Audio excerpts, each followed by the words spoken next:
পিকে tutorial হাবের আরেকটি নতুন ভিডিওয়ে আমার সকল প্রিয় দর্শক এবং ভিউয়ার্স বন্ধুদের স্বাগত জানাই।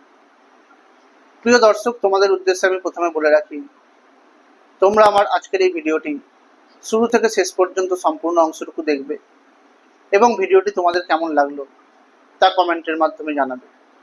তোমাদের এই কমেন্টগুলোই আমাকে পরবর্তীতে আরও এই ধরনের বিষয়ভিত্তিক ভিডিওগুলি করতে উৎসাহিত করবে। পশ্চিমবঙ্গ উচ্চ মাধ্যমিক শিক্ষা সংসদের দ্বাদশ শ্রেণীর তৃতীয় সেমিস্টারের শিক্ষা বিজ্ঞান বিষয় নিয়ে আজ আলোচনা করব। এই শিক্ষা বিজ্ঞান বিষয়ের প্রথম অধ্যায় অর্থাৎ স্বাধীনতার পরবর্তী গুরুত্বপূর্ণ কমিশন সমূহ, এই অধ্যায়টির যে বিষয় নিয়ে আলোচনা করেছিলাম এর আগে প্রথম পর্বের ভিডিওয়ে, বিশ্ববিদ্যালয় কমিশন বা রাধাকৃষ্ণন কমিশনের গৃহীত কর্তব্যগুলো এবং সুপারিশগুলো। আজকের এই ভিডিওয়ে সেই রাধাকৃষ্ণন কমিশনের গৃহীত কর্তব্য বা কর্তব্যগুলির কথা বলা হয়েছিল এবং যে সুপারিশগুলো ছিল সেই সম্পর্কে বিস্তারিত আলোচনা করব।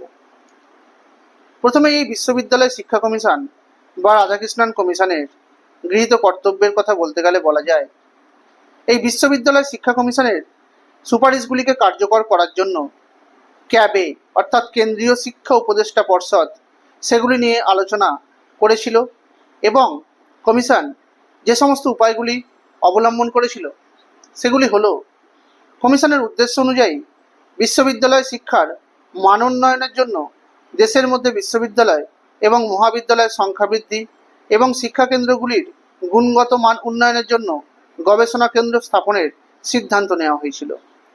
কমিশনের বৃত্তিমূলক ও কারিগরি শিক্ষার মধ্য দিয়ে সমন্বয় সাধনের সুযোগ সৃষ্টি করা এবং শিক্ষার মান উন্নয়নের কথা বলা হয়েছিল। বিশ্ববিদ্যালয় শিক্ষা কমিশনের উচ্চশিক্ষার কাঠামোগত উন্নয়নের জন্য ইউনিভার্সিটি গ্রান্ট কমিশন 1953 সালে বা বিশ্ববিদ্যালয় মঞ্জুরি কমিশন বা সংক্ষেপে যাকে বলা হয়ে থাকে ইউজিসি তা গঠিত হয়েছিল। এই ইউজিসির ওপর সমগ্র বিশ্ববিদ্যালয় শিক্ষা ও বিশ্ববিদ্যালয়ের অধীনস্থ মহাবিদ্যালয়গুলির আর্থিক এবং পরিকাঠামোগত উন্নয়নের দায়িত্বভার দেওয়া হয়েছিল। কমিশনের গ্রামীণ বিশ্ববিদ্যালয়ের সুপারিশকে কার্যকর করার জন্য 1956 সালে জাতীয় গ্রামীণ উচ্চশিক্ষা সংসদ বা national council of rural higher education গঠন করা হয়েছিল। এই সংসদের তত্ত্বাবধানে সারা দেশে 15টি সংস্থাকে গ্রামীণ উচ্চশিক্ষার সংস্থায় রূপান্তরিত করা হয়েছিল, যার মধ্যে একটি অন্যতম উল্লেখযোগ্য সংস্থা হল শ্রীনিকেতন। এই বিশ্ববিদ্যালয় শিক্ষা কমিশনের যে সুপারিশের কথাগুলি বলা হয়েছিল সেগুলি সম্পর্কে বলা যায়, ডক্টর সর্বপল্লী রাধাকৃষ্ণন তার কমিশনের প্রতিবেদনে ভারতীয় সংস্কৃতি ও ঐতিহ্যের প্রতি শ্রদ্ধা রেখে প্রতিবেদনে বলা হয়েছিল, ভারতীয় সংস্কৃতি অনুযায়ী শিক্ষা শুধুমাত্র জীবিকা অর্জনের উপায় অথবা চিন্তার উৎসস্থল নয়, এমনকি নাগরিক প্রশিক্ষণের বিদ্যালয়ও নয়। আধ্যাত্মিক জগতের প্রবেশদ্বার, সত্য এবং ন্যায়ের পথে মানবিক আত্মার প্রশিক্ষণ, শিক্ষা হলো তার দ্বিতীয় জন্ম। এই রাধাকৃষ্ণন কমিশনের যে সুপারিশগুলি ছিল সেগুলি হলো, প্রথমেই বলা যায় যে এখানে উচ্চশিক্ষার লক্ষ্যের কথা বলা হয়েছিল, যেখানে বলা হয়েছিল সমাজ পরিচালনার বিভিন্ন ক্ষেত্রে বিচক্ষণ নেতা তৈরি করাই হবে এই বিশ্ববিদ্যালয় শিক্ষার লক্ষ্য। শিক্ষার্থীদের এমনভাবে শিক্ষা দিতে হবে যাতে শিক্ষার্থীরা রাজনীতি, প্রশাসন প্রভৃতি বিষয়ে নেতৃত্বদানের ক্ষমতা অর্জন করে। বিশ্ববিদ্যালয় শিক্ষার মাধ্যমে শিক্ষার্থীদের মধ্যে চারিত্রিক দৃঢ়তা এবং মূল্যবোধ গড়ে তোলা প্রয়োজন। তাই বিশ্ববিদ্যালয়গুলিকে মানব চরিত্রের উন্নতি বিধানে শিক্ষা দেওয়ার উপযুক্ত করে তুলতে হবে। বিশ্ববিদ্যালয়গুলিকে এমনভাবে গড়ে তোলা উচিত যাতে বিশ্ববিদ্যালয়গুলিতে জাতীয় ঐতিহ্য এবং সংস্কৃতির বিষয়ে যথাযথ শিক্ষা দেওয়া যেতে পারে। ভারতের সংস্কৃতির এই গতি বা গতিময়তা বজায় রাখতে হলে গতানুগতিক অনুকরণ প্রবণতা ত্যাগ করতে হবে এবং বিশ্ববিদ্যালয় শিক্ষার লক্ষ্য উদ্দেশ্য হবে জ্ঞানের নবদিগন্তের দরজা খুলে দেওয়ার। শিক্ষার্থীদের মধ্যে সমগ্র জগৎ এবং মানব জীবন সম্পর্কে একটি সামগ্রিক দৃষ্টিভঙ্গি গড়ে তুলে শিক্ষার্থীদের মধ্যে তার অবিশ্বাস এবং উদ্দেশ্যহীনতা দূর করতে হবে, যা শিক্ষার্থীদের জীবনযাত্রার মানের উন্নয়নে সাহায্য করবে। গণতন্ত্রের মূল কথাই হলো ন্যায় বিচার, স্বাধীনতা, সাম্য এবং ভ্রাতৃত্ব। এই বিষয়গুলিকে স্মরণ রেখেই বিশ্ববিদ্যালয়গুলি শিক্ষার এমন ব্যবস্থা করবে যাতে শিক্ষার্থীরা স্বাধীন মতামত প্রকাশ করতে পারে। তবে উচ্চশিক্ষার গুরুত্বপূর্ণ লক্ষ্য হবে শিক্ষার্থীদের মধ্যে বিভিন্ন ধরনের মানবিক গুণাবলীর বিকাশ ঘটানো এবং মানববিদ্যা চর্চার জন্য যথাযথভাবে পাঠ্যক্রম তৈরি করা। তবে মানব সভ্যতা সম্পর্কে যথাযথ জ্ঞান শিক্ষার্থীদের মধ্যে মানব সভ্যতার বিভিন্ন দিক সম্পর্কে অবগত হতে সাহায্য করে। ভারতের মতো এই জনবহুল দেশ মানব শক্তির যেখানে উৎস বলা হয়ে থাকে, এই আমাদের দেশে রয়েছে বিভিন্ন প্রাকৃতিক সম্পদ। বিশ্ববিদ্যালয় শিক্ষার উদ্দেশ্য হবে সেই মানব শক্তি ও প্রাকৃতিক সম্পদকে যাতে যথাযথ ব্যবহার করা যায় সেই সংক্রান্ত শিক্ষার ব্যবস্থা করা। মানুষের জীবনযাত্রার মান উন্নয়নের জন্য প্রয়োজন বিজ্ঞান, কারিগরি, কৃষিবিদ্যা ও চিকিৎসাবিদ্যার সম্প্রসারণ। তাই বিশ্ববিদ্যালয় শিক্ষার ক্ষেত্রে এই বিষয়গুলি সম্প্রসারণ করা প্রয়োজন। কমিশন উচ্চশিক্ষার লক্ষ্য হিসেবে ধর্ম এবং নীতিশিক্ষার উপর বিশেষ গুরুত্ব দিয়েছে। কমিশনের মতে ধর্ম এবং নৈতিক শিক্ষা ছাড়া শিক্ষার্থীদের সার্বিক বিকাশ সম্ভব নয়। তাই কমিশনের মতে সদ্য স্বাধীন ভারতের বিশ্ববিদ্যালয়ের দায়িত্ব এবং কর্তব্য অত্যন্ত ব্যাপক হওয়া দরকার। প্রাচ্য এবং পাশ্চাত্য শিক্ষাবিদরা শিক্ষার লক্ষ্য হিসেবে যে ইন্টিগ্রেটেড ওয়ে অফ লাইফের কথা বলেছিলেন, তাকেই বাস্তবায়িত করার জন্য বিশ্ববিদ্যালয়ের শিক্ষা ব্যবস্থাকে সমাজ জীবন ও আদর্শ দেশের প্রশাসন, রাজনীতি, শিল্প, বাণিজ্য থেকে বিচ্ছিন্ন করলে চলবে না। তাই কমিশন মনে করে প্রতিটি মানুষকে ন্যায় বিচার দান করা এই বিশ্ববিদ্যালয়গুলির লক্ষ্য। ভারতবর্ষের মতো এই বিশাল দেশে প্রত্যেকটি মানুষের চাহিদা এবং সামাজিক চাহিদার দিকে লক্ষ্য রাখতে হবে, আর তার জন্য বিশ্ববিদ্যালয়ে উন্নত পর্যায়ে কৃষিবিদ্যা, প্রযুক্তিবিদ্যা, সমাজবিজ্ঞান এবং গবেষণার ব্যবস্থা রাখতে হবে। উচ্চশিক্ষার লক্ষ্যই হবে পারস্পরিক সৌহার্দ্য এবং ভ্রাতৃত্ববোধ জাগ্রত করা বা জাতীয় সংহতি স্থাপনে গুরুত্বপূর্ণ ভূমিকা পালন করা। বর্তমানে শিক্ষার মান উন্নয়নের জন্য বিশ্বের বিভিন্ন দেশের সঙ্গে যোগাযোগের উন্নতির প্রয়োজন। তাই এই শিক্ষার অন্যতম লক্ষ্যই হবে শিক্ষার্থীদের মধ্যে আন্তর্জাতিকতা বোধ জাগ্রত করা, আর এই বোধ বিশ্ব ভ্রাতৃত্ববোধ জাগ্রতকরণে সাহায্য করবে। বিশ্ববিদ্যালয়ের বিভিন্ন ক্ষেত্রে পরিবর্তন সাধন বলতে কমিশন বিশ্ববিদ্যালয়ের গঠনতন্ত্র, নিয়ন্ত্রণ, কর্মপদ্ধতি এবং সীমার প্রয়োজনীয় পরিবর্তন সাধনের উপর গুরুত্ব আরোপ করেছেন। বিশ্ববিদ্যালয় ও তার অন্তর্ভুক্ত কলেজগুলি পরিচালনার জন্য আর্থিক সুনির্দিষ্ট নীতি প্রয়োজন। না হলে বিশ্ববিদ্যালয় শিক্ষার মানোন্নয়ন সম্ভব নয়। কেবলমাত্র আর্থিক নীতি নির্ধারণই নয়, সুষ্ঠু প্রশাসন এবং সুস্থ পঠন পাঠন এবং মূল্যায়ন ইত্যাদি বিষয়ে উপযুক্ত নীতি নির্ধারণ করারও দরকার। দেশের প্রতিটি বিশ্ববিদ্যালয় এবং বিশ্ববিদ্যালয়ের অধীনস্থ কলেজসমূহের শিক্ষার মান উন্নয়নের প্রয়োজন, আর তার জন্য বিশ্ববিদ্যালয়গুলির মধ্যে সমন্বয়, বিশ্ববিদ্যালয়ের সঙ্গে কলেজসমূহের সমন্বয়ন এবং কলেজগুলির মধ্যে সমন্বয়ন করার অবশ্যই প্রয়োজন। এই বিশ্ববিদ্যালয় শিক্ষার কাঠামোর উপর ভিত্তি করে যে সমস্ত সুপারিশগুলি করা হয়েছিল সেগুলি হলো: বিদ্যালয় এবং ইন্টারমিডিয়েট কলেজে মোট 12 বছর শিক্ষা গ্রহণের পর শিক্ষার্থীরা বিশ্ববিদ্যালয়ে প্রবেশ করতে পারবে। পাস এবং অনার্স উভয়ের জন্য 3 বছরের ডিগ্রি কোর্স থাকবে। পাস কোর্সের শিক্ষার্থীরা 2 বছর পরে এবং অনার্সের শিক্ষার্থীরা 1 বছর পরে মাস্টার ডিগ্রি লাভ করবে। বিদ্যালয়ে শিক্ষা গ্রহণের পর শিক্ষার্থীদের বৃত্তি শিক্ষায় ভর্তি হওয়ার সুযোগ থাকবে। 12 বছর বিদ্যালয় শিক্ষার পর শিক্ষার্থীরা কলা ও বিজ্ঞান শাখায় ভর্তি হতে পারবে। বিশ্ববিদ্যালয়ে প্রবেশের জন্য তাদের ইন্টারমিডিয়েট পরীক্ষায় উত্তীর্ণ হতে হবে। পাস এবং অনার্স কোর্সে যথাক্রমে 2 বছর বা 3 বছর পড়তে হবে। স্নাতক স্তরের পড়া শেষ করে মাস্টার ডিগ্রিতে 2 বছর পড়তে হবে। মাস্টার ডিগ্রির পরে শিক্ষার্থীরা প্রয়োজনে পিএইচডি করতে পারবে, যার সময়কাল হবে 2 বছর।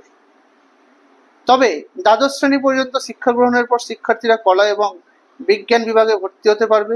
বিশ্ববিদ্যালয়ের স্নাতক স্তরে ভর্তি হতে গেলে শিক্ষার্থীদের দ্বাদশ বা সমতুল্য পরীক্ষায় উত্তীর্ণ হতে হবে।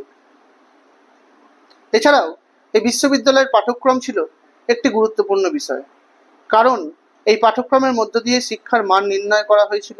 উন্নত দেশগুলির পাঠ্যক্রম পর্যালোচনা করে আমাদের দেশের এই বিশ্ববিদ্যালয়ের পাঠ্যক্রম সম্পর্কে যে সুপারিশগুলি করা হয়েছিল সেগুলি হলো: শিক্ষার্থীরা দ্বাদশ শ্রেণীতে উত্তীর্ণ হওয়ার পর স্নাতক স্তরে 3 বছর পাস বা অনার্স কোর্সে ভর্তি হতে পারবে এবং শিক্ষার্থীরা তাদের পছন্দ মতো বিষয় নিয়ে পড়তে পারবে।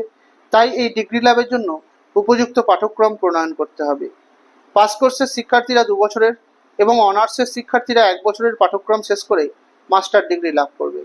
পাঠ্যক্রম রচনার ক্ষেত্রে তত্ত্বগত এবং ব্যবহারিক দিকের সমন্বয় করে পাঠ্যক্রমকে তৈরি করতে হবে। সাধারণ ধর্মী ও বিশেষধর্মী শিক্ষার মধ্য দিয়ে সম্পর্ক স্থাপন করে পাঠ্যক্রম তৈরি করার প্রয়োজন।